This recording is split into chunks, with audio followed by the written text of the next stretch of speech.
There is one piece of Splatoon's lore regarding the biology of Inklings and Octolings that I believe is the most controversial and least understood in the Splatoon fanbase, that being... Inklings die in water. Why do I say this is controversial?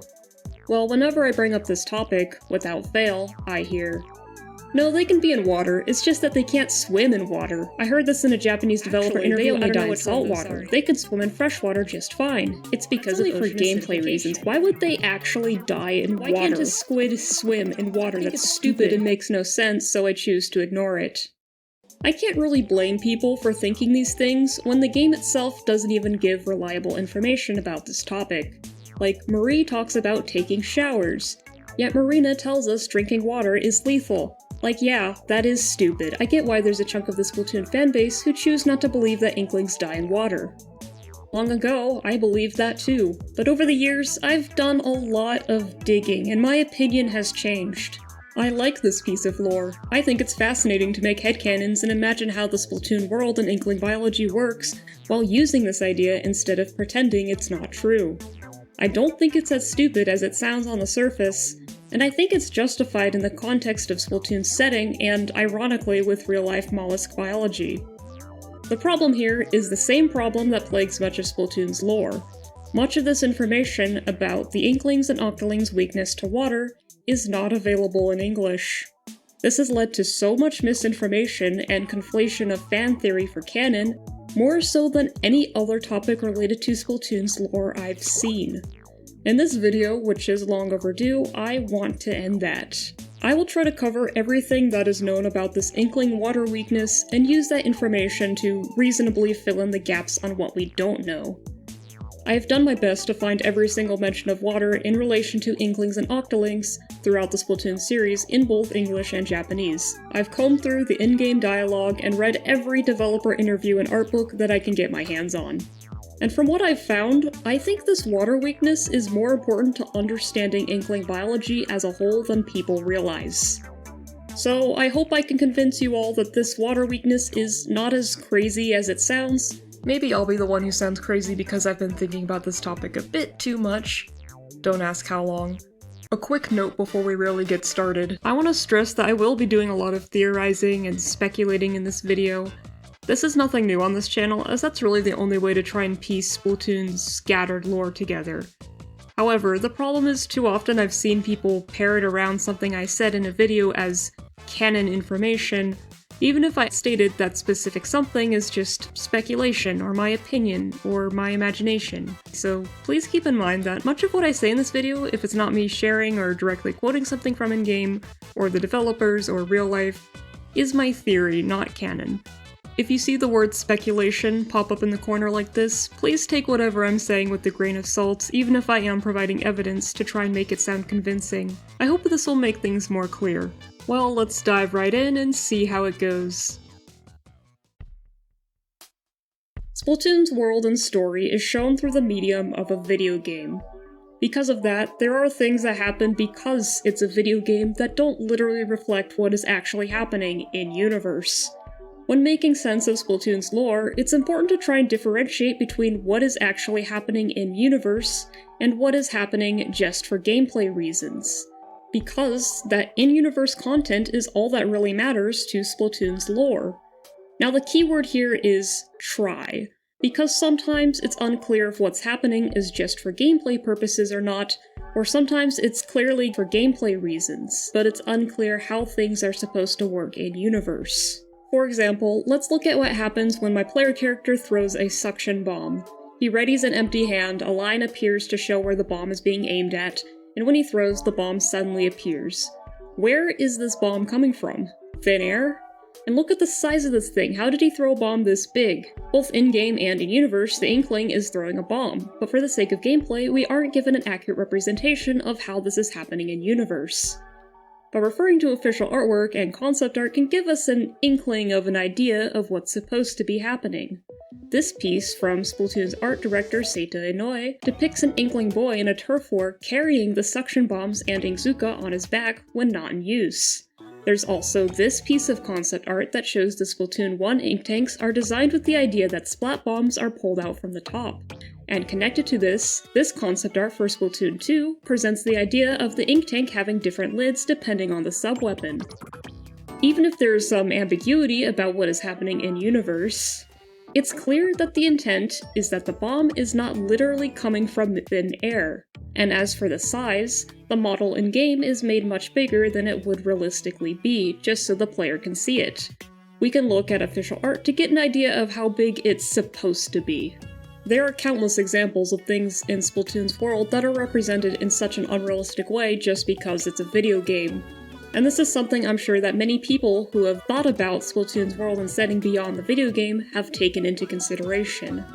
So I totally understand why so many people would come to the conclusion that this is just to represent being out of bounds, and in-universe, something else is happening. But I'm here to show that this is not just for gameplay reasons. The Inklings and Octolings literally do dissolve and die when submerged in water. In August of 2015, a developer interview with Splatoon producer Hisashi Nogami and art director Seita Inoue was posted to Japanese news site Mynavi.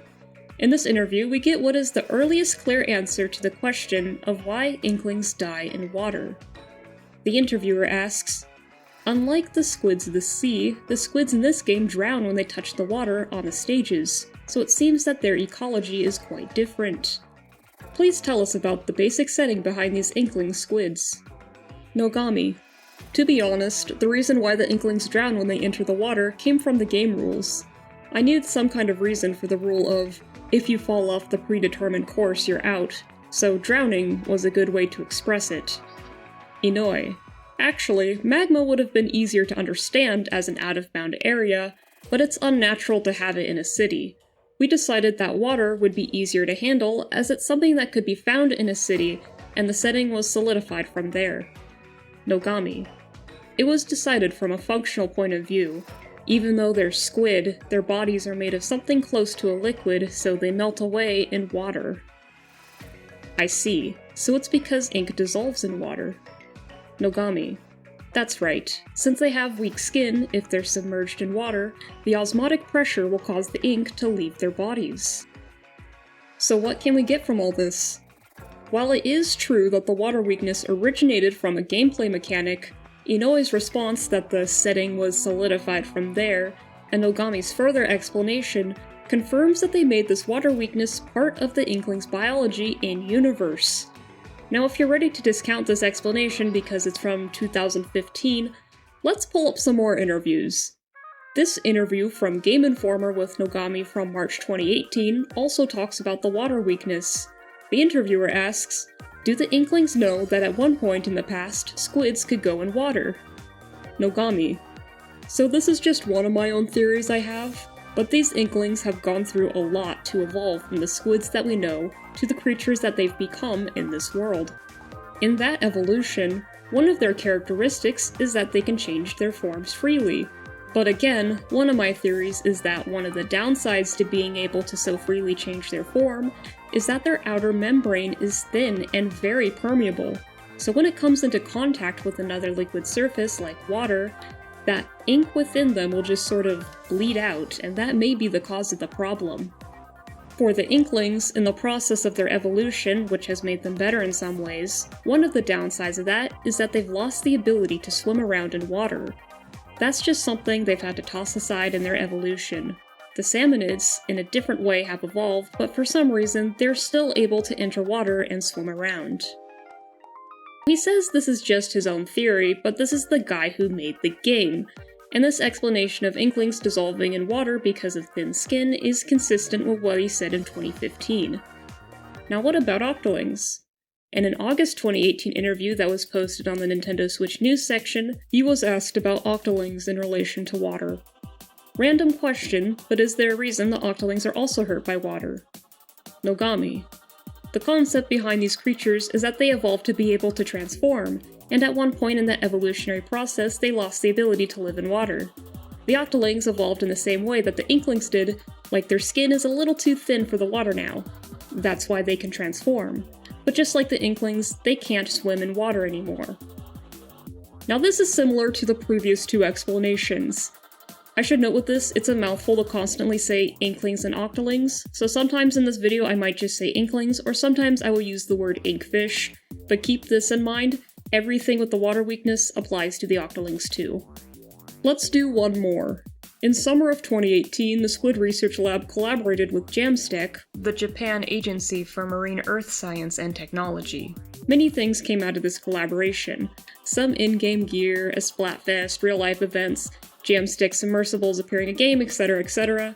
But a website also came out of this collaboration where there are several educational articles about all the species that appear in the Deep-Sea Metro and their real-life counterparts. This article about blobfish reads, "In order to survive in high pressure, low temperature, and deep waters where food is scarce, blobfish tend to stay still and not move much, and their muscles are not as well developed as those of agile fishes. They live in an energy-efficient way. Their bodies contain a lot of water, their skin is soft, and they do not have scales, so they cannot maintain their original shape when they are brought up on land. Incidentally, the Inkling's epidermis is extremely thin due to the fact that they have evolved to be able to transform into two forms. When an Inkling enters the water, their body fluids flow out of the epidermis, making it impossible for their body to maintain its shape." So that is 4 different official sources saying basically the same thing. The reason I've brought so many sources is because I want to make it clear that the water weakness is an undeniable, consistent canon fact. Inklings and Octolings have evolved to have thin skin in order to change between their two forms. The evolutionary trade-off is that their skin is too thin to handle being submerged in water, and the osmotic pressure will cause the ink inside of them to bleed out. With this, we can immediately debunk some very popular theories. No, the water weakness has nothing to do with the kind of water, be it freshwater or saltwater. No, nothing implies that it only happens in turf wars. And no, it's not because they simply cannot swim. Regardless of what kind of water, being submerged in it will cause them to literally dissolve and die. There's a lot to unpack here, especially you, osmotic pressure, I'll get back to you. But before getting in depth on how the water weakness actually works, I need to make sure we're all on the same page in lore knowledge. There's a few big things that make people not want to accept this concept of Inklings dying in water. One of those things is the dying part. Let's talk about death. In Splatoon's core gameplay, there's no mention of killing or dying, it's just splatting or getting splatted. When your player character takes too much damage from enemy ink, they explode and this little ghost thing flies out, and you go back to this weird sci-fi spawn point. With how cartoony this all is, and how these spawn points aren't really talked about much in the in-game lore, and with how it's specifically called getting splatted instead of dying, and the fact you're just a kid playing a sport, it seems safe to assume that getting splatted isn't the same as dying. Like it's some other biological mechanism, or it's literally just for gameplay and something else is going on in universe, as is the case for a lot of things in turf wars. But as it turns out, we have confirmation that getting splatted is actual death. During the escape phases at the end of Octo Expansion, whenever you get splatted, you don't go back to a respawn point, and Captain Cuttlefish, Pearl, and Marina will panic. In a July 2018 developer interview for Octo Expansion, it was confirmed that what happens here is that Agent 8 actually dies. Splatoon director Yusuke Amano says, "Incidentally, if you repeatedly fail a test, you can skip it by having Marina hack it, right? However, the final stage has a different function called the skip charge. In fact, in the final stage, there's no longer a life counter, and if you get splatted, you really do lose your life. In the tests, like in Turf War, when you get splatted, your soul returns to the respawn point, but in the final stages, time rewinds back to the point where you started. I was really particular about the direction in this part of the game." The way that you can be defeated in these final stages of Octo Expansion is the same as in Turf War. You can take in too much ink and explode into a puddle as a ghost flies out. The only difference is that there's no respawn point. So this implies that splatting is lethal and the respawn machines actually do resurrect you. One more piece of evidence for this can be found in the memcake for the spawn point in Octo Expansion. The English version reads, "Finality is not what it seems." When your end comes, rise up and run. Don't let defeat dissolve your dreams. Finality, your end, like it's talking about death, but it's skirting around the idea, and this could be interpreted as a metaphor. The Japanese version, on the other hand, not so much. Death is essentially the first step into the next life. This is the name that will be engraved on your headstone. I think this supports the idea that spawn points really are bringing you back from death. So getting splatted in a turf war, a sport for children, is lethal, and so is falling in water. But it's fine, because they have spawn points, and the spawn points are real in-universe machines. The spawn points in Splatoon 2 look different from how they were in Splatoon 1 because in-universe they are a foreign-made model. The Japan-only Art of Splatoon 3 artbook gives spawn points a bit of acknowledgement too, with the reason they float being attributed to Octarian technology. In the Art of Splatoon 2, there is concept art of a diagram showing how the spawn points work. The way it functions is similar to an espresso machine, something that's made more apparent in the design of the Splatoon 3 spawn points. There's a capsule of condensed ink that is pressed and heated, and through that heated and pressurized ink, the Inklings and Octolings somehow reform their bodies. But then you may ask, what about when they didn't have spawn points?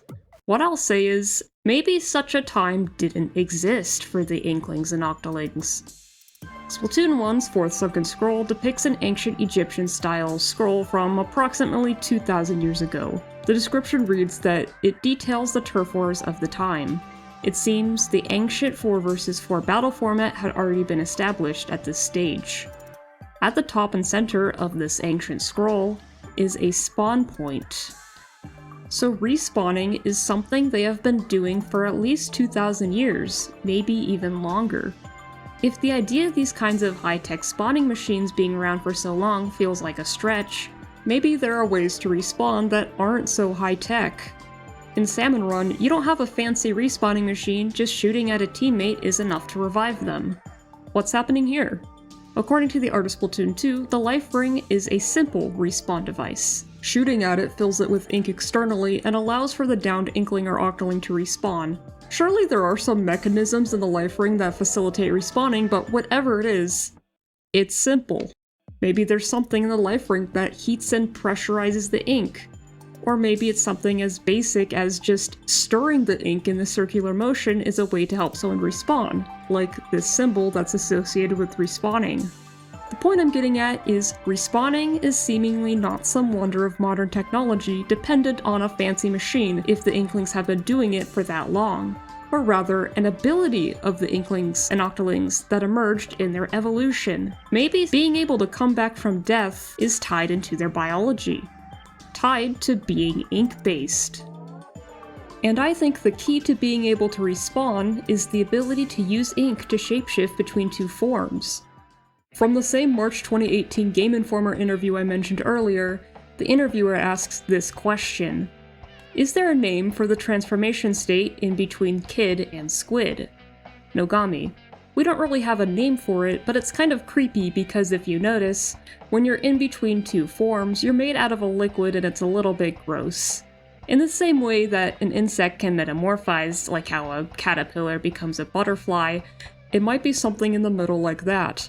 I'm not sure what the name would be. So what Nogami is implying here is that whenever an Inkling shapeshifts, they are liquefying and reforming their bodies, kind of like what a caterpillar does when it pupates. Now this rapid metamorphosis and the process of an Inkling dying and respawning aren't the same, of course. A caterpillar doesn't die in the cocoon, and an Inkling doesn't die when it shapeshifts. But it would make sense if there's a similar biological mechanism at play. Both respawning and shapeshifting involve the ability to reform one's body out of ink, an ability that requires having thin skin. Another question I've seen come up related to this is, what about Big Man or the Salmonids, for example? Can they respawn? They both are able to use ink, or rather a substance that is functionally identical to cephalopod ink, but it's made of something different. For Big Man, it's toxins, and for the Salmonids, there's text implying it's saliva, but also it comes off their body like how real fish have a slimy, mucousy coating, so it's likely some other kind of special fish mucus that they evolved to have. But being able to use ink is not the same as being ink-based, and we know they aren't ink-based in the way that inklings are because they can't shapeshift. And we know this not just because they've never been shown shapeshifting, and it doesn't make any sense for a bony fish to be made of cephalopod ink anyways, but also because both are able to swim in water just fine. They don't have the thin skin that is necessary for shapeshifting and reforming their bodies out of ink. Another reason why I bring up Big Man and the Salmonids specifically is because the Splatoon team could have very much shown them respawning, and they haven't. In Return of the Mammalians, when you fight Fry and Shiver, at the end of each phase of their fight, when you splat them or kill them, they respawn. Big Man noticeably does not. No ghost flies out, he just lays down in the puddle of ink and then gets back up. Meanwhile, with the Salmonids, it's been confirmed that Salmonids in Salmon Run do not fear death and die with honor. They wish to be eaten deliciously to become one with the world. If they could just respawn and cheat death, that would run against that idea.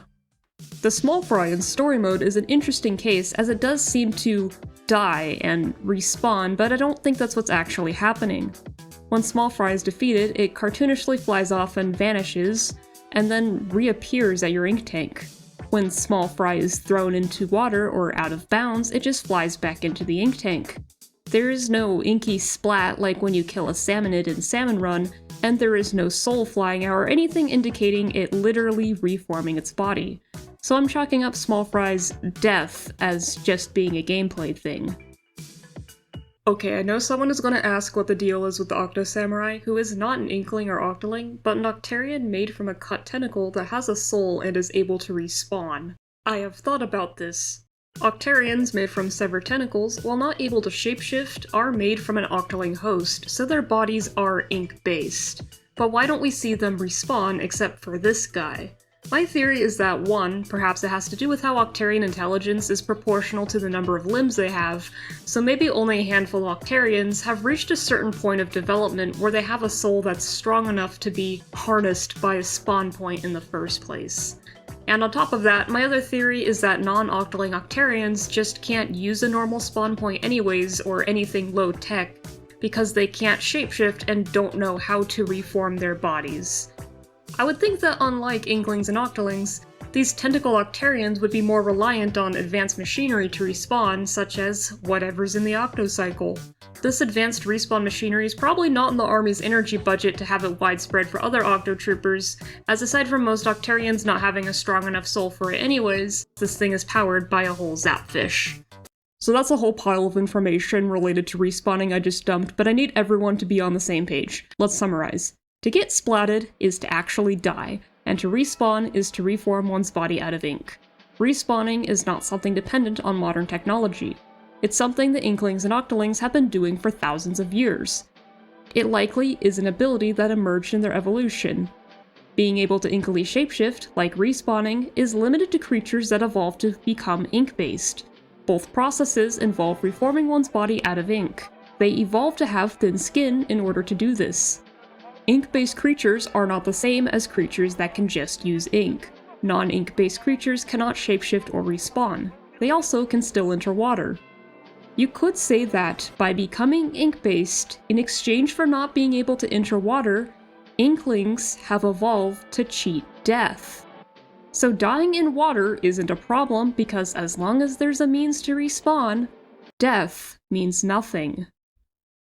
Okay, so that explains the dying part in this controversial piece of lore that Inklings die in water. The second and main thing that people take issue with is the water part. And it's not just because they're supposed to be sea creatures, but because Splatoon takes place on Earth. Our Earth.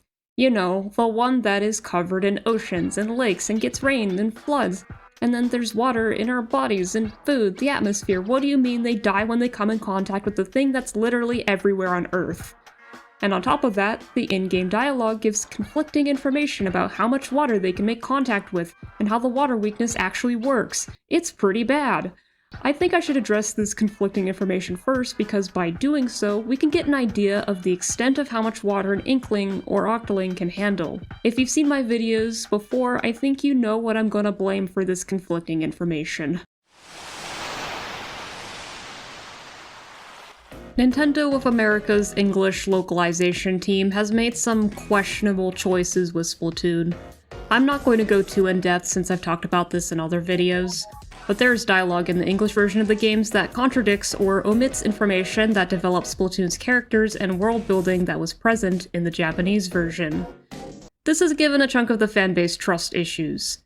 Now, disclaimer, I'm not trying to pin all the blame on the localization team or say that all localization equals bad, because it's not. But there's been an evident lack of communication between Splatoon's development team in Japan and the English localization team, and I believe this to be the root of the problem. Thankfully, Splatoon 3's dialogue as a whole is much more faithful to the Japanese version, and I hope this pattern continues into the future. But in the previous games, yeah, there was a lot of stuff that was just made up in the English dialogue, and I'm going to go over a few that are related to the Inklings and Octolings' relationship with water. This is the most egregious example. Pearl, don't forget to hydrate between battles. Marina, that seems like good advice, until you remember that water is lethal to us. I know there are people who gave up on believing in the water weakness thing altogether because of this piece of dialogue. Marina is saying drinking water is lethal for Inklings and Octolings. The implications of this are stupid. If they can't drink water, what are they drinking here? Do they only consume ink-based things, or like, I don't know, oils? It's hard to conceptualize a creature living on Earth that can't drink water. Good thing is, we don't have to. Here's the Japanese version of this line. Pearl, it's good to get excited over battles, but be sure to stay hydrated. Marina, your kindness is so filling, Pearly. So not only did the English version of the game make this piece of dialogue sound less gay, they also completely lied to us. Inklings and Octolings need to drink water, and that makes sense.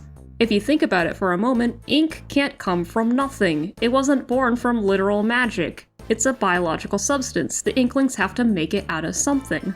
Cephalopod ink in real life, and surely in Splatoon, is primarily made of mucus, and mucus is water-based, so that water they drink is likely the basis for their ink. Okay, sorry to get a little sidetracked here, I want to go back to the spawn point diagram. So you have a concentrated portion of ink and a machine that uses motifs from an espresso machine. We can safely assume that it functions like an espresso machine. The way espresso is made is that you have a tightly packed little capsule of coffee grounds. Water is heated and pressurized through these concentrated coffee grounds, and the output is a thick, strong little shot of coffee. Now if we apply that to the respawn machines, we have a little capsule of concentrated ink taking the place of the coffee grounds, and the Inkling is the espresso shot. What are you going to run through the ink capsule to make it not concentrated? I think there's two options here. One is that it's just more ink. The second option is that it's the same as the espresso machine that it's based on. It's water. I think both are plausible for however the respawn machine works, but heads up, I'm going to operate under the assumption that you can add concentrated ink to a little bit of water to make more ink, and that's going to come up in some headcanons later on in this video.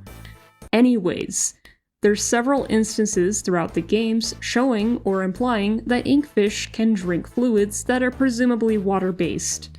We have the crust bucket and grab and go menus, the existence of vending machines. One of the locker items you can get is just a bottle of drinking water. The water weakness does not apply to drinking water or any fluids for that matter. This localization-only piece of dialogue is the only thing contradicting that. Incidentally, in the Art of Splatoon 3 art book, these notes on the new model of ink tanks mention that the ink can be drank out of it when one is thirsty. So if you're one of the people who didn't know that this line was lying to you and had the thought of what if instead of water they just drank ink, well congrats. They can, in fact, drink ink. And water. Oh boy, here's another line that did a lot of damage. At the start of Mission 24 of Octo Canyon, Marie says this. Watch your step. You know us oily inklings don't do well in water. Back in 2018, before I knew how much was changed in localization, I based my theories for how the water weakness worked around this line of dialogue. Let's look at the Japanese line.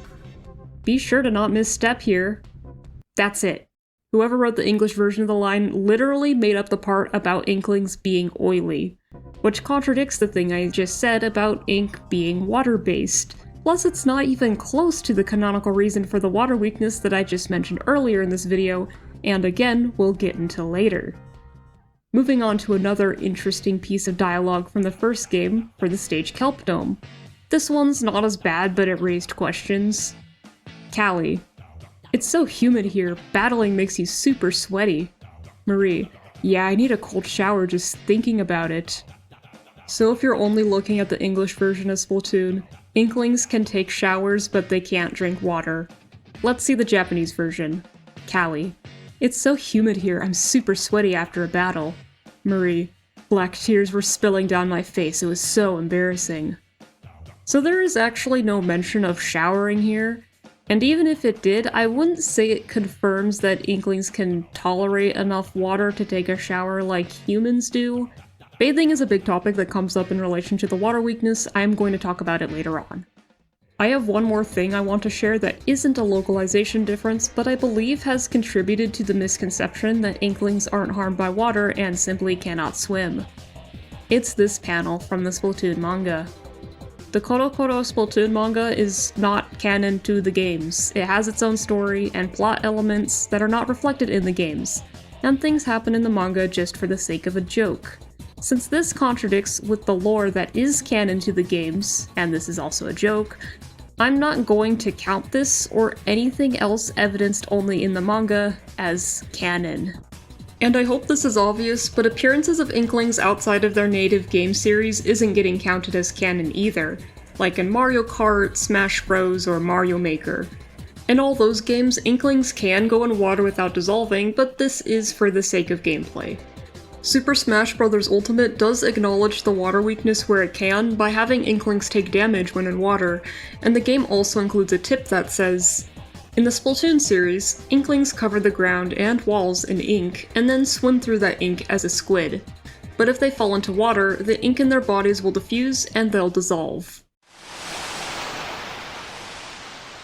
Originally, I was going to go over every single piece of dialogue that mentions water, but I realized that would take too long and get repetitive, as most are just jokes about or references to the fact that they can't swim or enter water. Really, the most noteworthy information we can get out of some of these is that it implies the water weakness affects them outside of Turf Wars, like when Pearl fell into the water at New Albacore Hotel. Perhaps the most interesting example of this is found in the second art book for Splatoon 3, Bankata Walker. There, it is revealed that over 90 years ago, Bone Rattle Arena was a penal colony that held only the most unruly of Inkling felons. Specifically Inklings, not Octolings or other species. Inklings, being made of ink, were able to freely slip through the bars of their jail cells, yet this prison island had a reputation for being impossible to break out of. What stopped them? The water. It seems like no one had to worry about them trying to swim away because they couldn't. Upon passing through the bars and seeing they were surrounded by the sea, many prisoners found no point in going out and settled in their cells. While it's not stated why they didn't just super jump out of prison either, it is mentioned that even back then, there were salmonids on the island, and we know from the Grizzco employee manual that super jumping isn't possible in restricted ocean zones that salmonids inhabit. So that's my theory. Anyways, moving on, I'm just going to focus on what can give us an idea of how much water they can handle. Starting with this line from Skipper Pavilion. Marina: oh, it's a foot bath, Pearly. The jellyfish seem to be enjoying it. Pearl: it's well known that you can get along with the other team in the foot bath after a battle.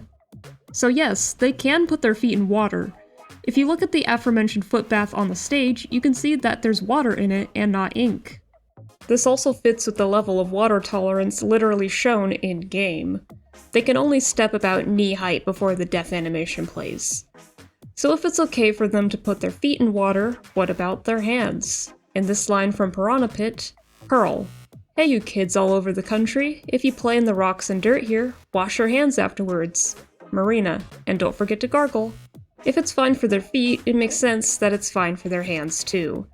In the Splatoon 2 art book, there is this piece of concept art for Callie's outfit that she wears during the final boss fight in the story mode. It says that her tattoo can be washed off with warm water. So from the foot bath, hand washing, and tattoo thing, that is all confirmation of Inkfish being able to safely make some contact with water on their skin. From here, there's a few big whatabouts that I see pop up in talks about the water weakness that I'd like to address. One thing that I see questioned is the existence of swimwear, and by extension, implications that Inklings and Octolings want to swim and be in water. Callie and Marie have these lines of dialogue for Mahi Mahi Resort. Callie: I want to battle here in a swimsuit. Marie: yeah, let's ask our director about it. Callie: do you remember we joined a swimsuit show here a while ago? Marie: those were dark times. As well as this. Callie: the jellyfish look like they're having fun playing in the pool. Marie: should we try it? I think the swimsuits have an easy explanation. Inklings like to be fresh, fashionable. That's kind of a big part of their culture, and they will make some strange choices for the sake of being fresh. So yeah, just wearing swimsuits by the poolside for the sake of looking cute without actually going in the water seems pretty on brand for the Inklings. And to answer for why Inkling-sized swimsuits exist in the first place, there are countless other species in the Splatoon world who are about the same size as Inklings but are not ink-based and therefore able to swim in water. But what about the other line about playing in the pool? Well, Marie said, should we try it, and not that it would end well. This could just be sarcasm, something that she does a lot of. But if not this interaction and the existence of swimsuits, this does raise the question of, do the Inklings and Octolings feel like they're missing out by not being able to go in water? In a 2018 Game Informer interview, same one mentioned earlier, Splatoon producer Hisashi Nogami is asked this: have the Inklings tried to do any research to adapt to be able to actually touch water? He says, I don't think that the Inklings themselves are doing that research. They kind of live in the now and they're creatures that sort of live for fun, so they just kind of accept that water just doesn't work well for them. From a human perspective, the idea of not being able to go into water and being okay with that is insane. But you have to remember here, we're not talking about humans. We're talking about a fictional species of squid people whose bodies have evolved to be ink-based, a trait so advantageous in their evolution to the point where they lost the ability to go in water. If an Inkling or Octoling wants to swim, they can naturally produce large quantities of ink to swim in, not just on the ground but up walls. They can use this ink to propel themselves incredibly far distances, they can channel it through a variety of weapons, and they can use it to reform their bodies to cheat death. Ink is what makes Inklings and Octolings incredibly powerful. With ink at their disposal, they're not missing much by not being able to swim in water. And if they do want to take a dip in the water for the hell of it, they can just respawn. Even without swimming, they still get enjoyment out of being near water by appreciating the way it glitters, or the sea breeze, or having fun at the shore or on the water surface with a jet ski. And they can go surfing? Which is what this Inkling does, as shown in a piece of concept art from the artist Splatoon 2. The description reads, Miss North Shore. She has a part-time job cleaning rooms at Mahi Mahi Resort while also professionally surfing. An Inkling that professionally surfs. I'll be real, with how invested I've been in this water weakness topic, this piece of information had been haunting me for a while. The way I had been justifying this is that between the fact they can put their hands and feet in water and how they can respawn if they fall in, then maybe it's fine, but what about the board? And it would still involve a lot of contact with water and swimming. But then I had the thought of, what does the Japanese version of this book say? Oh my god, it says ink surfing. It's a mistranslation. I believe this implies the existence of wave pools filled with ink instead of water, because how else would you surf on ink? And this likely also means ink swimming pools. Where would they get all this ink, you may ask? The Octarians have it figured out. Ink-producing machines are something that canonically exist. Shiver just did that. I imagine the Inklings would have also figured out ways to make massive amount of ink for recreational use without needing a bunch of people to spit in a pool. The technology has to be out there. If ink-based swimming pools exist, this offers another explanation for why they would have swimsuits too. Rain is a big topic that comes up in the water weakness discourse. Let's get one thing out of the way. Rain definitely does exist in the Splatoon world. In Inkopolis Square, for example, there are jellyfish that touch the ground because they're drinking rainwater from puddles. The company that developed the Splatbrella originally made ordinary umbrellas for rain. Look, here's a normal rain umbrella right here. Rain exists, and Inklings and Octolings definitely have to deal with it. Unfortunately, we don't have any explicitly outlined lore for how okay they are with being in rain. But I'm going to work with what we have and take a guess. In Splatoon 3's second Sunken Scroll, there is artwork of an Inkling clinging to a tree during a great flood, and it's raining. Maybe that tree is offering some protection from the rain, but if these floods were caused or exacerbated by the rain, I assume he would have had to go through the rain to get to that tree in the first place. Another thing we have is this. The Japanese memcake poem for the brand Zinc, which is called Ironic in Japanese. The poem translates to, "When I see you soaking wet without an umbrella in the rain shower, an ironic smile slips out." This is from Agent 8's perspective and potentially based on one of their memories. It's unclear who this "you" is, but I assume it would be about one of their old Octoling friends. So the way I see it, based on the limited depictions we have of Inkfish and rain, and what we know about the extent of the water weakness, I think they'd be fine out in the rain, at least for a bit. Having drops of water fall on you is not the same as being submerged in it. As established earlier, the Inklings can handle enough water to be able to drink it, and have it make some contact with their skin. But as someone who doesn't like to ignore the water weakness thing, I personally don't like to imagine they would be totally fine with rain. Maybe rain feels deeply unpleasant. Maybe spending too long in a heavy rain is actually painful. Again, that's my imagination, but either way, based on what we know, at least a little rain shouldn't instantly kill them or anything. And even if it did, they have rain gear, umbrellas, they can find shelter, and they can respawn. They'll be fine. Now it feels wrong for me to not mention the Ink Storm special. That is indeed rain that kills you very fast. And you could suspect that water-based rain would have a similar effect on the Inklings. But I personally don't think it would. The Ink Storm is ink, not water. We don't know if the thin skin that makes them weak to water also makes them weak to enemy ink. More on that later.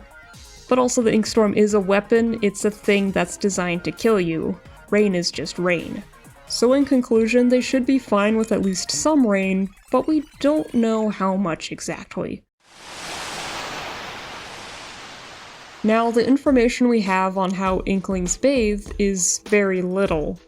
One thought I'd seen is that respawning would clean them, which, whether or not that's true, it seems unpleasant to just kill yourself every time you want to get clean, so I'm going to ignore this because we know at least they do bathe. They can also sweat and get reasonably dirty. Another thing I've seen is people electing to ignore the water weakness because they don't want to think about their dear player character being stinky after a long hard day of dying and killing for sport, and how else would they get clean without taking a shower or bath in water like humans do? Well, I get it, but I think that's boring. So I have prepared some reasonable and fun headcanons based on what has been established about the water weakness throughout this video. Feel free to use them. One workaround I've seen for the bathing issue is that maybe Inkling households have ink coming out of the pipes instead of water, but I think there's several problems with this. We know Inkfish still drink water and can handle contact with it to a certain degree, so this feels unnecessary and maybe expensive to install everywhere. Is it even easy to make that much ink? What if the ink color that comes out of the faucet differs from your own? That would just make you dirty, right? I've seen the idea of clear ink thrown around as a substitute for water, but there's zero evidence that this is something that exists in Splatoon's world, and I feel like it's kind of a cop-out. And most importantly, the Splatoon world is not just designed for Inklings and Octolings. Otherwise, I don't think there would be so many bodies of water everywhere. There are countless other species that enjoy being in water and would have no need for ink to come out of their pipes. Now, I can't officially rule this ink piping idea out because Splatoon's world building can be kinda goofy, but also it's unexpectedly realistic and mundane in a lot of places, which is a big part of why I find Splatoon's world building so appealing. Considering that this is the funny cartoon squid video game that also just dropped in the most recent art book, a very lengthy and dry in-universe article about the political and economic developments of one of the stages, I don't think it's out of place for me to take the logistics of ink-based plumbing into consideration. Now the Octarians living underground, on the other hand, I could imagine having ink-based plumbing like for bathing. Like, if you want to take the Octoshower boss and its concept art as a literal representation of how Octarians bathe. But we do see ink coming out of pipes down here, and they definitely can produce massive amounts of ink, so cross that off the list. They also only use one ink color, so this wouldn't be a problem either. And the Octarian world is, as far as we know, inhabited by only Octarians and not other species. But like, they still have water down here and all this ink could just be for military purposes, so I don't know, it's just a thought. Putting that aside though, I'm going to focus on the surface world that I believe would have all these factors to deal with, so that's why all the ideas I'm going to share are based around inkfish having to use water-based plumbing. First, could they take showers? When I was writing the section about Marie's line in Kelpstone, I didn't realize there is a single mention of showers in the second art book. The description for this inkling says that she only takes showers. To cover all my bases, I checked the Japanese version, and there, funnily enough, it does not explicitly mention showers, just that she's in the camp of not needing a bathtub, which, yeah, only taking showers is what that implies, and I guess also confirms it's commonplace for inklings to have a bathtub. So how would it work? Even though they can possibly handle being in rain, and therefore maybe they could take a normal shower without dying, I honestly can't imagine this to be pleasant. This is still a lot of water. To work around this, I think there could be different shower head attachments for inkfish, like one that shoots out a pressurized airy mist instead of blasting water. A different idea I saw is that what if there's like ink beads in the shower head that changes the water to ink as it filters through, like those straws that flavor milk. Regarding baths, I have a few ideas. Now from all we know, taking a dip in a nice hot bath of water is not going to work. One idea I had goes off the fact that they can take foot baths in water. The Japanese style of bathing is to get fully clean in the shower and then soak in the tub. Since Splatoon takes place in Squid Japan, I had the thought that maybe it would be common for inklings after a shower to take a foot bath. Or, alternatively, they could turn those shallow foot baths into a full tub of clean ink to soak in. Like what if there's bath bombs of different colors of concentrated ink with some other nice scents in there, or like seaweed-based glitter if you want to have sparkles in your tentacles. Here are some more ideas, like what if there's soaps designed to be safe for semi-permeable skin that could react to the user's ink color? Or skip the fancy shower heads and ink bath bombs, they could just wipe their body down with a damp cloth or a sea sponge. A method so simple, I could easily imagine them doing this thousands of years ago. The way humans bathe differs depending on culture and time, and even the individual, and I'm sure there would be truth to that for inkfish too. There could be more ways I haven't thought of. Like, could they use saunas? Yes, they can actually. Saunas are mentioned in both the English and Japanese version of the stage dialogue for Brinewater Springs, but the Japanese version is a little bit more specific, so I want to talk about that. Fry. Have you tried Totono at a sauna? Shiver. I haven't, but I heard it makes your body go all blah, and your head feel like it's spinning like spa. Big man. Hey. Totono is amazing. If you're wondering what Totono is, like I was, that's probably why it was omitted in the English version. Totono is a state of relaxation achieved by using a sauna to alternate between hot and cold temperatures. The process involves several minutes in a sauna, then dunking yourself in cold water briefly, and then resting at room temperature. The cycle is repeated a few times. There is graffiti in Brinewater Springs depicting this process with what appears to be an octopus character. The one part of this that raised an eyebrow for me is the cold soak because water submersion. Maybe Brinewater Springs has cold ink pools to be inclusive to their inkfish patrons. It would be nice if there was a passage in an art book or a question in a developer interview, or something literally in the game, to neatly answer all our pressing questions about how they handle rain or how they bathe. Unfortunately, nothing like that exists. But with what little canon info we do have regarding bathing and rain, I think it's not too hard to imagine some possibilities that sound plausible and are compatible with what we know about the water weakness. Oh right, I haven't even explained how the water weakness actually works. I'd like to highlight this explanation from Nogami, where he says, "Since they have weak skin, if they're submerged in water, the osmotic pressure will cause the ink to leave their bodies. If you've taken high school biology, you'll likely know what osmosis is, but if you need a refresher, no shame, I'm going to try and explain it in simple terms and apply it to what happens to the Inklings and Octolings. Osmosis is the flow of a solvent across a semi-permeable membrane from a solution with a lower concentration of solutes to one with a higher concentration of solutes. Now to break this down, a solute is just something dissolved in a solvent, and those things together make a solution. Water is known as the universal solvent. There are many examples of solute, but one that's common in nature is salt. Put these together and you have a solution of salt water. Now let's say you have two containers of salt water separated only by a semi-permeable membrane. Only solvent, or in this case water, can pass through the membrane while the solute, the salt, does not. The water on one side of the membrane has a lot of salt. The water on the other side has just a little salt. These two liquids naturally want to even out to have the same concentration of solute, or salt, in them. So the water on the side with a little salt is going to be drawn towards the side with a lot of salt, and the water will flow until the two sides have about an equal ratio of salt to water. And that movement of the water is what osmosis is.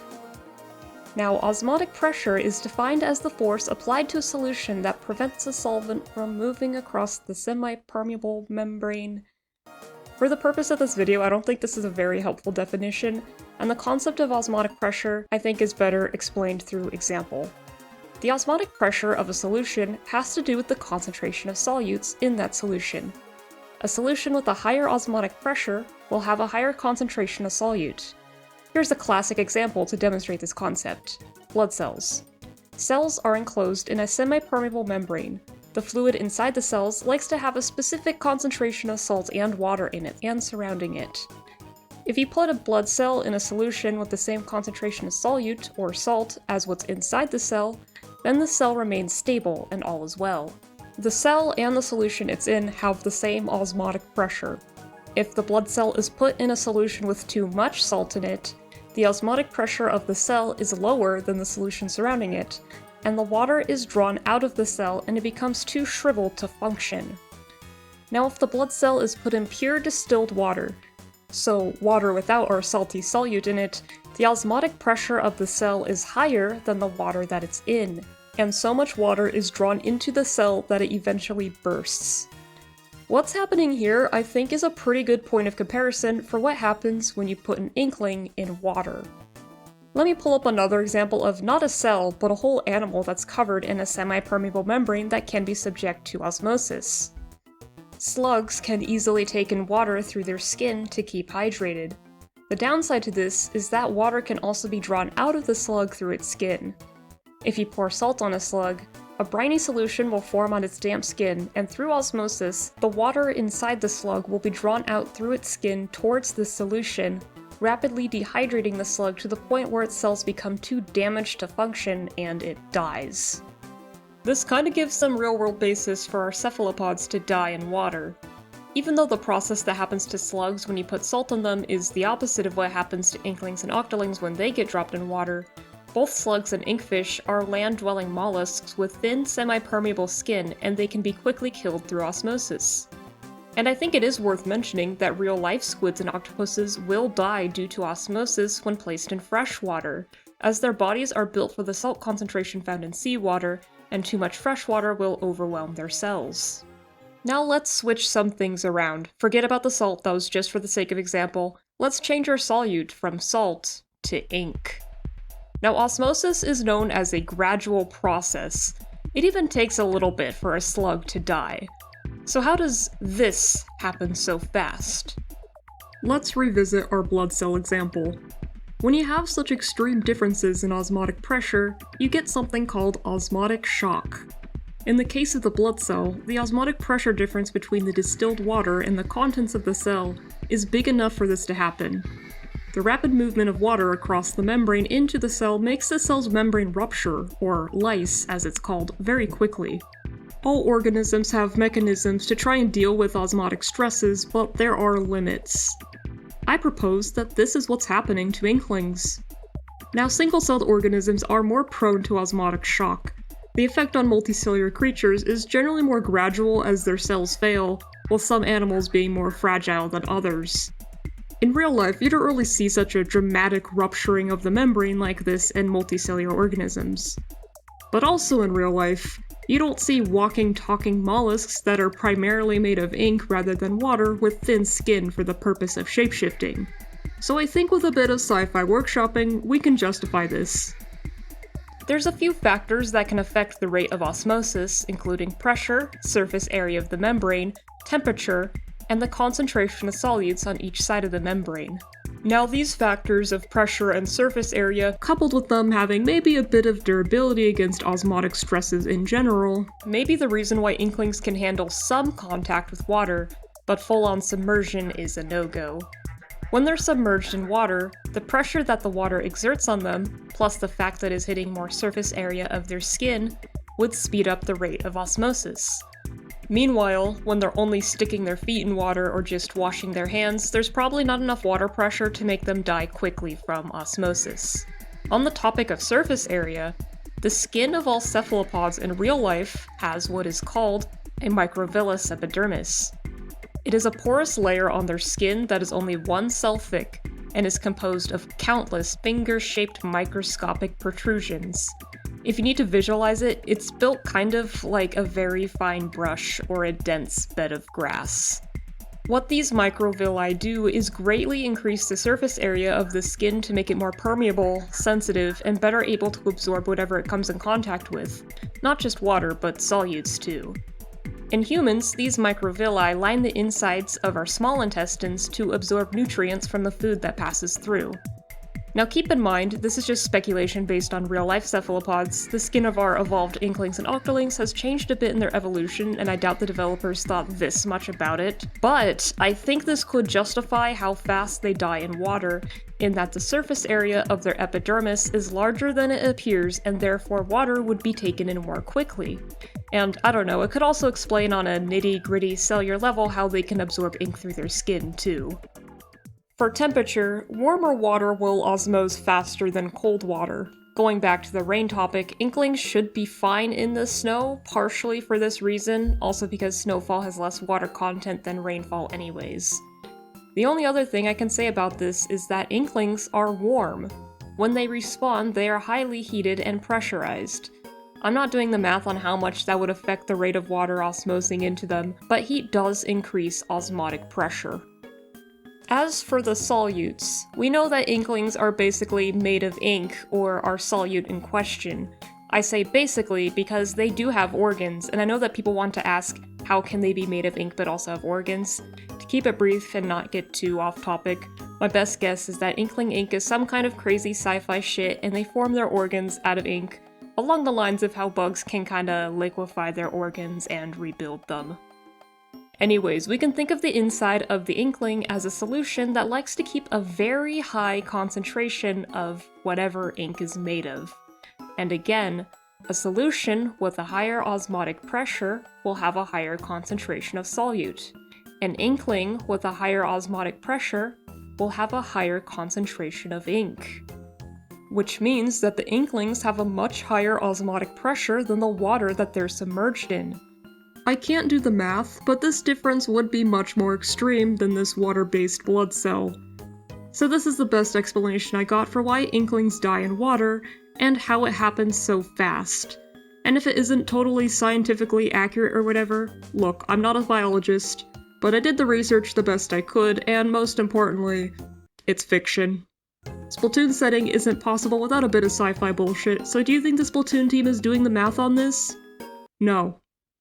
Maybe some of you are wondering, why am I talking so much about osmotic pressure when that specific phrasing was only mentioned like once in a developer interview?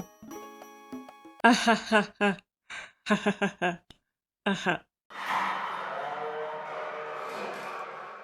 stumbled upon a major conspiracy, guys. Nintendo of America is hiding lore from us, and I got the paper trail to prove it. Check this out. Take a look at this. That right there is text from the Japanese version. Can we talk about this? I've been dying to talk about this whole video, okay? Osmotic pressure. This word keeps coming up over and over again. I look on the Splatoon Twitter, I look on the Splatfest dialogue. Osmotic pressure, osmotic pressure. Is this all connected? What does it all mean? So I go check the English version. What do I find out? Not a single mention of osmotic pressure. So I say to myself, oh shit, I gotta dig a little deeper. I made a corkboard. Osmotic pressure The reason given for why inklings die in water is more connected to inkling biology as a whole than people realize, specifically to how they use special weapons. Okay, let's clean off this board. The first entries that I'm putting on here are a few facts that I have established in this video already. 1. Inklings and octolings die in water due to differences in osmotic pressure. 2. The fact that inklings are formed from concentrated ink that has been heated and pressurized. 3. Osmotic pressure is influenced by heat and concentration of solutes. Ink is our solute.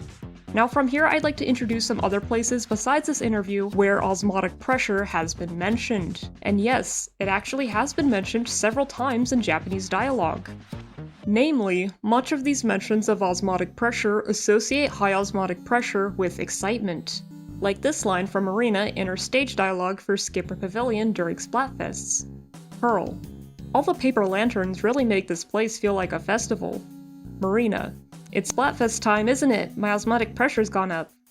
There's also this tweet looking back at one of the live concerts with Off the Hook, which reads, "Osmotic pressure was high from the start, and hype was to the max until the very end." Perhaps most noteworthy is that it's mentioned in Sunken Scroll 17 from the first game. Longtime Splatoon fans likely know that there is 2 different English localizations for the first game. One for North America, and one for Europe and Oceania. The differences between the 2 localizations are greater in some places than others, with the American localization generally being more fun, while the European localization is generally more faithful to the Japanese text. For the Sunken Scrolls, the differences between the 2 localizations are very slight, thus the scrolls are generally faithful translations. But Scroll 17 stands out as the only one where the North American localization has significantly reworded it when compared to the European version. If you played it in North America, like I did, it reads, "These 2 cousins from Calamari County won Inkopolis' first annual youth folk singing contest. Their remarkable voices earned them a standing ovation from all present and catapulted them into the spotlight." European copies read, "Victory in the kids' folk singing contest went to these 2 cousins from the Calamari region. Their remarkable voices had ink pressures riding high throughout the audience, and earned them a standing ovation from all present." But what does the Japanese version say? I checked, and the European localization, as usual, is pretty spot on. Except instead of ink pressure, it reads osmotic pressure. This is the only time I could find where a mention of osmotic pressure had been officially localized into English, and the North American version reworded the whole scroll to avoid having to translate osmotic pressure. The European version's choice of changing osmotic pressure to ink pressure I'd say is fairly accurate and easy to understand, but for the sake of consistency I'm going to keep on calling it osmotic pressure. Anyways, these are all instances of increased osmotic pressure being associated with excitement.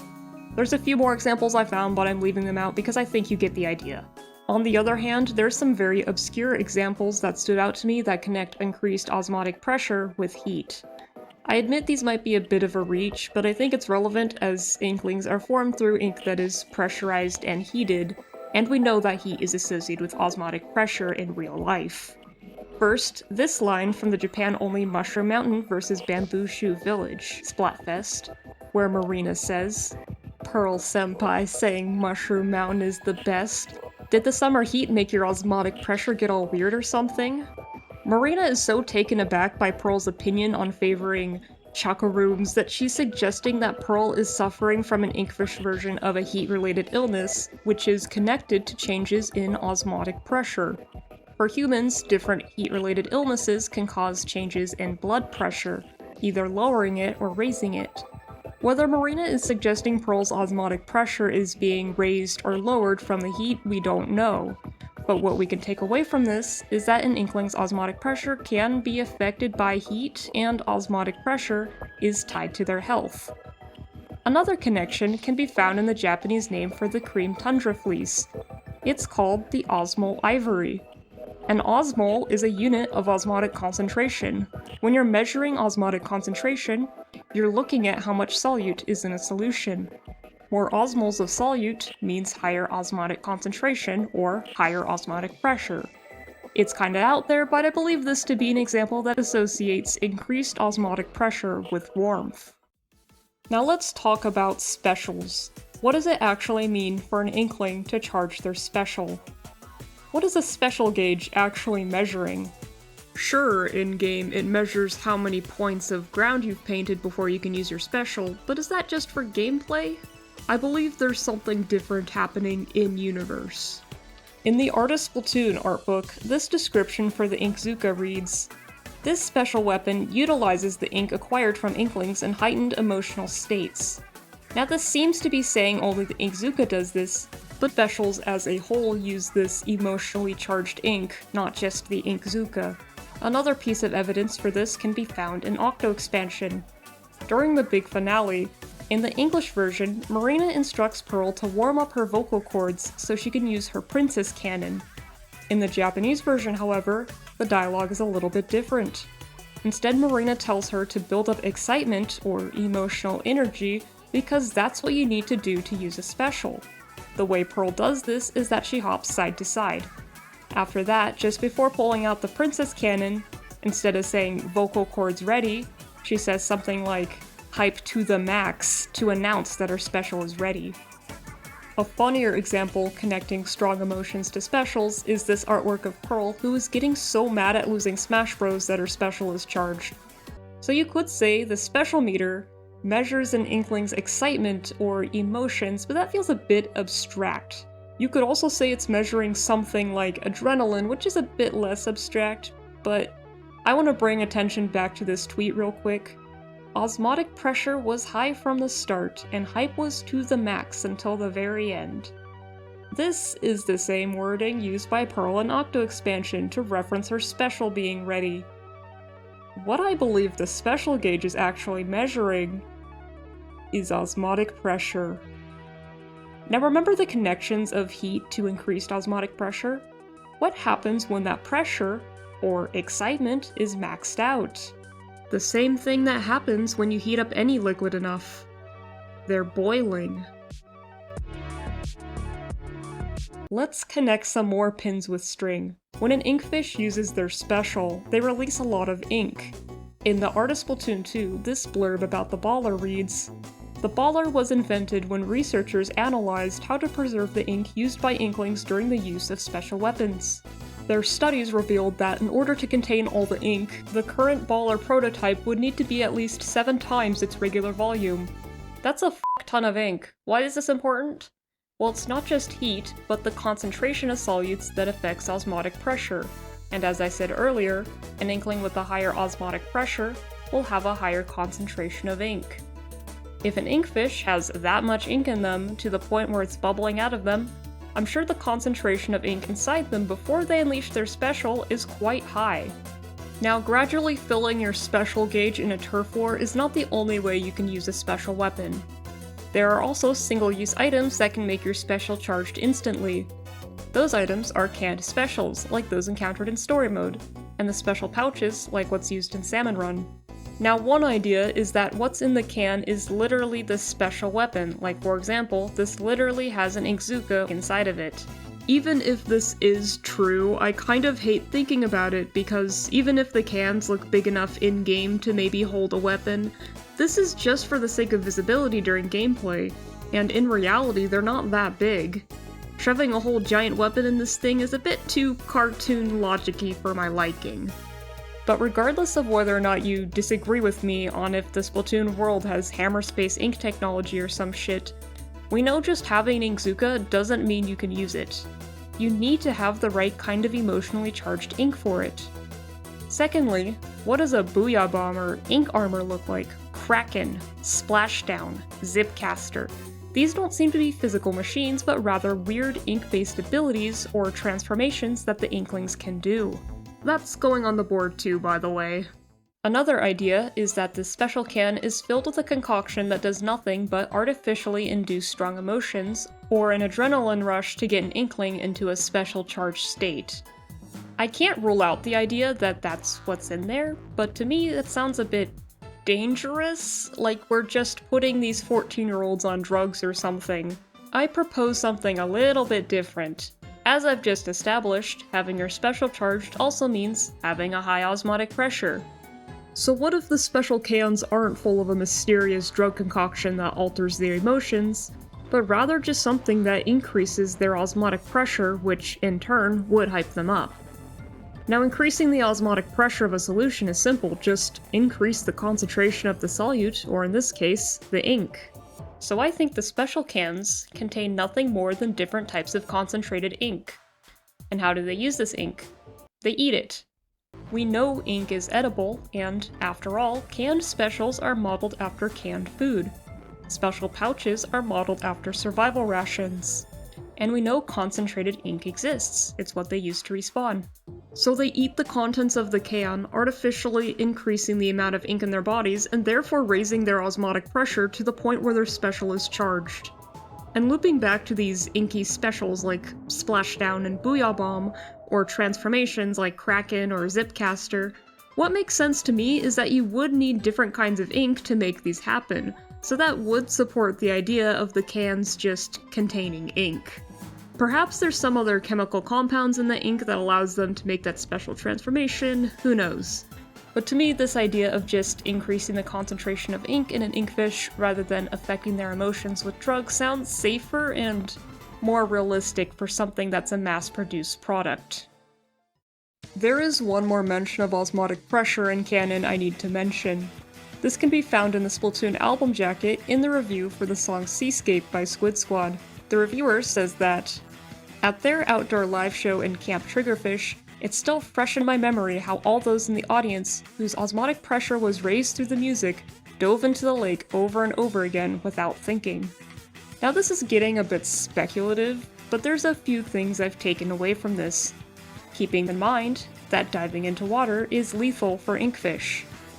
Now this could just be a simple case of them getting so pumped up from the music to the point that they're just doing crazy things like killing themselves for fun, because death is meaningless for them and they have spawn points. When they respawn after diving into the water, it would lower their osmotic pressure and calm them down a bit, as represented by the special gauge when an inkling gets splatted and respawns. But another thought that's crossed my mind is, what if having too high of an osmotic pressure for too long is dangerous or can cause issues in some way, and the best way to remedy it, if you're not in a situation where you can release the excess ink through a special, is to just die? Maybe it overheats them. Enter the Limiter. Towards the end of Octo Expansion, when you fight a hijacked Agent 3, in response to why they can use so many special weapons in a row, Marina explains that they must have removed the limiter. While this concept of a limiter has never been mentioned since or further explained, it has been subject to a lot of speculation, which I'm going to do more of right now. As far as we know, it's a thing that limits an Inkling or Octoling's special weapon output. Why would something like this exist in universe? In Turf Wars, having a special limiter makes sense for the sake of regulating this competitive sport. Getting into a special charged state is largely based around emotions. As some people are more emotional than others, I could see that some inkfish would naturally get their special charged faster than others, and it would be unfair if someone was able to spam special weapons. But then during Octo Canyon or Octo Valley, when you're fighting the Octarian Menace, wouldn't it make sense to be able to charge specials in this high-stakes situation? Or wouldn't it be advantageous to be able to spam special weapons when you're working at Grizzco? So beyond the obvious gameplay balancing reasons, the best I can come up with for why you can't naturally charge your special gauge in these situations is for health and safety reasons. Using specials too many times in a row may wear one out or potentially lead to injury. In Return of the Mammalians, the captain did hurt themselves while using the treasure to clear out the fur around the rocket. On the flip side, maybe if you're left in that special charged state or with high osmotic pressure with no special weapons available to let off the excess ink and can't cool off in some way, you're cooked. Literally, you're just left to boil. I should mention, the employee handbook does give a reason why you can't charge your special in Salmon Run, claiming that the job requires specially optimized equipment which leaves you unable to charge your special yourself. But this is pretty vague. For all we know, this could be corporate speak for we're too cheap to provide more special weapons. So what is a limiter, like, actually? My train of thought is that if being in a special charge state is like boiling, I wonder if the limiter is like a cooling device that somehow lowers or stabilizes their osmotic pressure. I also imagine it as like a piece of equipment that's hooked up to the ink tank, but the issue with this idea is that 3 doesn't have an ink tank in the fight where the limiter is mentioned, but I assume they were supposed to have an ink tank since they do in the concept art. Probably was removed as since they're wearing a cape, their ink tank wouldn't be able to be seen most of the time anyway, and if it was there, it probably would have caused clipping issues. Again, all this limiter stuff, extremely speculative. I'm going to hook this up to some other points on the board with a speculative string. Thinking about specials has led me down one more train of thought, which is also pretty speculative, and I'm not sure if this is intended by the developers, but let's look at Alterna's liquid crystals. These liquid crystals that entered the Inkling's DNA are described as being able to change color in response to faint electrical signals emitted by living organisms, and thus could basically read minds. And these crystals absorbed and reflected the wishes and feelings of humanity. Now, of course, the point of this lore is to explain why Inklings and other species evolved onto land so quickly and resemble humanity, among other things. But then another thought crossed my mind. What if these liquid crystals are the source for the ability to use specials? The crystals respond to feelings. What if the crystals in the Inkling's DNA still have the ability to absorb feelings in a different way? Specials are powered by ink charged with emotions. You could say the ink has absorbed or is responding to the feelings of the Inkling. You see where I'm going with this? When you look at the fuzzy ooze that was made by Mr. Grizz when he compounded his own fur, golden eggs, and liquid crystals, it produced something that looks and functions a lot like Inkling ink, and gave Mr. Grizz the ability to naturally use powers that resemble special weapons. The special that I think demonstrates this theory is the Booyah Bomb. When you use a Booyah Bomb, it's also powered up by the feelings of you and your teammates. As established, these feelings are in reality not magic, but faint electrical signals. The Booyah Bomb is crackling with electricity. Coincidence? Maybe. But I thought it was interesting enough to be worth sharing. Okay, I thought I was done here, but I realized mid-editing that it looks a little barren up here because there's one more piece that's missing from the board that should have been added at the start. It's their thin, semi-permeable skin. It's what makes them able to reform their bodies out of ink, makes them weak to water, and therefore subject to osmotic pressure differences. Okay, now we're done. We have solved Inkling biology, or something. So where do we go from here? I think that by accepting the water weakness for what it is, and running with the fact that inkfish are affected by osmosis and osmotic pressure, there are ways one could further theorize or speculate on Inkling biology and other aspects of the Splatoon world. Let's touch on a few ideas, like why do Inklings and Octolings die to enemy ink? There is a popular theory that I've seen on the Japanese side of the fanbase, that being the reason Inklings die in water is similar to why they die to enemy ink. The idea goes that maybe different colors of ink have different concentration gradients, so like one side's ink has a higher concentration of ink particles or some other solute than the other. This kind of works, as this seemingly would cause one side to take in enemy ink through osmosis and eventually explode. Now the problem with this is that the other side would not explode but shrivel up. While I'm not 100% sure about this theory just because of that problem, and that osmosis is usually associated with the movement of water and not solutes, but I still think this is a good theory. You could excuse the shriveling problem with the idea that something different is happening in-universe. Personally, the theory I like is still connected to how they have thin, permeable skin, but the issue being less related to osmosis and more so that maybe different colors of ink have different kinds of bacteria or other compounds that react to each other violently. I'm not going to go further into this, as that would be getting a bit off topic for this video, but still, this is all something to think about. Here's another idea. Knowing that the water weakness is caused by differences in osmotic pressure, would there, in theory, be a way for an Inkling or Octoling to be able to better resist being in water? I say in theory because Nogami already did say the Inklings aren't looking into that because they don't care, and with how much they can do with ink, I think they have a good reason not to care, but let's put that aside. I've seen some people think that the water weakness only occurs in Turf War, and if you're one of those people who have made it this far into the video, I hope I've made it clear that this is not true. But what does make sense to me is that the water weakness would affect them quicker in a Turf War. They spawn in with a freshly heated and pressurized body made from condensed ink, and as they ink the ground and get hyped up, that osmotic pressure increases even further. As established, higher heat and differences in osmotic pressure speeds up the rate of osmosis, so from this it seems like an Inkling with a higher special charge would die faster in water, even if this isn't reflected in-game. So, would there be a way for them to lower their osmotic pressure to better resist water? To do this, you would need to reduce the concentration of ink in their bodies, maybe by diluting the ink inside them with water? Even if this were possible, the problem is inkfish are supposed to be made of ink. I think there's got to be a point where ink diluted with water stops functioning as ink and would be incompatible with their body. I would think that no matter what you do, an inkfish will have a higher osmotic pressure than the water they're submerged in. A different thought I had, since temperature is also a factor, is that maybe they would have a slightly better tolerance to cold water than warm, as cold water does not osmose as fast as warm water, but I still don't think it would be enough for them to comfortably submerge in it.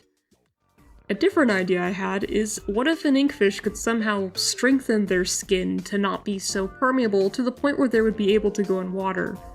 Now this same thin skin is needed to reform their bodies out of ink, so like, what if an Octoling or Inkling just lost the ability to shapeshift for whatever reason? Maybe their body could adapt to this and I guess solidify into that one form to the point where they could go in water? Now, it was confirmed in a 2017 developer interview in Nintendo Dream magazine that DJ Octavio lost the ability to shapeshift due to injuries he sustained in the Great Turf War. So he is an Octoling who has gone a century without shapeshifting. If that's really water in the snow globe, this is the only explanation I have for this bullshit. Okay, I've covered a lot in this video. If you have any other fun ideas or theories about the Inkling's water weakness or any other tangents I went on in this video, I leave that to you in the comments. To wrap things up, let's summarize. Inklings and Octolings evolved to be mostly made of ink, which gives them many advantages, a major one being the natural ability to reform one's body out of ink. This allows them to respawn and change between forms. This ability requires having thin, permeable skin, a trait that's present in real-life cephalopods and other mollusks. However, the thinness of the skin, coupled with them being primarily made of ink, means that when they are submerged in water, the water will permeate through their skin and kill them due to differences in osmotic pressure, with the Inkling's own osmotic pressure being much higher than any body of water. This osmotic pressure is affected by temperature and the amount of ink in their bodies, and is also seemingly tied to their health, as well as their emotions and how they use special weapons. If you were understandably skeptical of the water weakness before watching this video, I hope I have convinced you that 1. Yes, it is canon, there is no denying it, 2. It's not as unreasonable as it sounds, and 3. It's more integrated into Splatoon's lore and Inkfish biology than you may have realized, so this lore is here to stay. And 4, whether I wanted to or not, that yes I am crazy. Do you know how many hours I spent making this fucking video? Well, seriously, thank you all for watching. You get 10 waterproof gold stars for making it this far. Feel free to stick them wherever you'd like. Except for that one place. This is a video I've been wanting to make for nearly 4 years now, and I kept holding off on it for several reasons. I wanted to make sure I had enough information for one. I was hoping Splatoon 3 would give me more to work with. And I needed to make sure I truly understood it myself. But it was all mainly because I knew it was going to be a very difficult task to cover all the bases for what is the most controversial Splatoon lore topic, one that has been debated since the game came out. I wish I could have had this much-needed video out like years earlier, but basically I waited until I felt I could do it justice, and I hope I did. Now finally, thank you to my patrons for directly funding the insanity that has led to this video, and hopefully many more in the future. And shout out to my top patrons: Fishboy, Elijah Surname, Lime Pretzel, Lonk, Monica Carr, Psyche Clips, Saga Evan, Squid Hominid, Sally Strings, Unicorn Squad Madre, and Yasukas. If you are a Patreon patron, you get access to my secret Discord server where we discuss Splatoon lore. I spent the past couple months holding off on any other video ideas to single-mindedly work on this, so now this is done, and I'm done with language school, and Splatoon 3 is done with its major updates, and all the lore is out, it's looking like I'm gonna have more time to do videos again. Yay! Okay, that's all for real. I'll see you in the next video.